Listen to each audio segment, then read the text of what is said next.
ક્ષત્રિય ઠાકોર સમાજ માટે પાવર હાઉસ બનશે શ્રી ભવાની ધામ।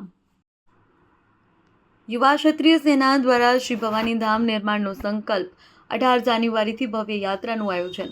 યુવા ક્ષત્રિય સેના દ્વારા ક્ષત્રિય ઠાકોર સમાજના આરાધ્ય દેવી શ્રી ભવાની માતાજીના ભવ્ય શ્રી ભવાની ધામના નિર્માણનો સંકલ્પ લેવાયો છે। આ સંદર્ભે મહેસાણા સર્કિટ હાઉસ ખાતે યોજાયેલી પ્રેસ કોન્ફરન્સમાં યુવા ક્ષત્રિય સેના દ્વારા મહત્વની જાહેરાત કરવામાં આવી છે। પ્રેસ કોન્ફરન્સમાં જણાવ્યા અનુસાર 18 જાન્યુઆરી રવિવારથી મલેકપુરથી અંબાજી સુધી ભવ્ય યાત્રાનું આયોજન કરવામાં આવ્યું છે। આ યાત્રા દરમિયાન 1008 ગાડીઓના કાફલા સાથે ભવ્ય રેલી નીકળશે, જે સમાજની એકતા અને શક્તિનું પ્રતીક બનશે। યાત્રાનું સમાપન અંબાજી ખાતે થશે, જ્યાં વિશાળ સભાનું આયોજન પણ કરવામાં આવ્યું છે।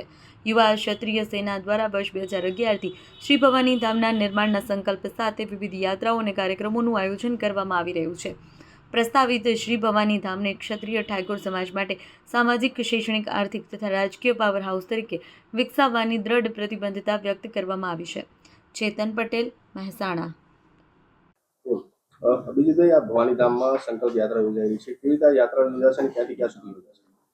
શ્રી ભવાની ધામ સંકલ્પ યાત્રા ખેરાલુના મલેકપુર રામદેવ પીર મહારાજના મંદિરેથી 1008 ગાડીઓના જંગી કાફલા સાથે માં અંબાજીના ધામમાં જશે અને ક્ષત્રિય ઠાકોર સમાજની આસ્થાનું ધામ એક સંસ્થાનું નિર્માણ થાય એ માટે સંકલ્પ લઈ અને ત્યાં અંબાજીમાં સભા યોજશે। કેટલી ગાડીઓનો કાફલો જશે અને શું આ ભવાની ધામની વિશેષતા?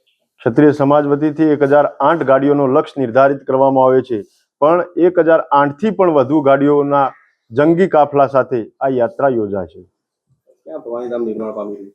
એ સ્થળ અને ભૂમિપૂજનની તારીખ પણ ટૂંકા ગાળાની અંદર આપ મીડિયા મિત્રોના માધ્યમથી અને જાહેર સભાના પ્લેટફોર્મ પરથી એની પણ સ્પષ્ટીકરણ અને જાહેરાતો કરીશું।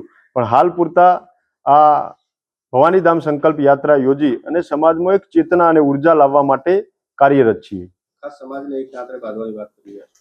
ક્ષત્રિય ઠાકોર સમાજને એકતાના તાંતણે બાંધવા માટે નિરંતર વર્ષોથી પ્રયત્ન કરી રહ્યા છીએ, પણ આ ધાર્મિકતાના ભાવથી, ધર્મના માધ્યમથી અને ધજાના માધ્યમથી સમાજને જોડવાનું કામ કરી રહ્યા છીએ। અભિજીતજી, આ ભવાની ધામ બનવાનું છે તે ધાર્મિક મંદિર બનશે કે શૈક્ષણિક સાથે સામાજિક ઉત્કર્ષ માટે બનશે? સામાજિક, શૈક્ષણિક, આર્થિક, રાજકીય અને સમાજના સર્વાંગી વિકાસ માટેનું આ ધામ હશે અને પોલિટિકલી જેને પણ માનવું હોય પાવર હાઉસ ભવિષ્યમાં નિર્માણ થશે, એમાં કોઈ લેશ માત્ર શંકા નથી। દેશ અને દુનિયાના સમાચાર જોવા માટે અમારી ચેનલ MG લાઈવ ન્યૂઝને સબસ્ક્રાઇબ કરો અને બેલ આઇકોન પર ક્લિક કરો, જેથી રોજે રોજની અપડેટ આપને મળતી રહે। સાથે જ અમારું ફેસબુક અને ઇન્સ્ટાગ્રામ પેજને પણ ફોલો કરો।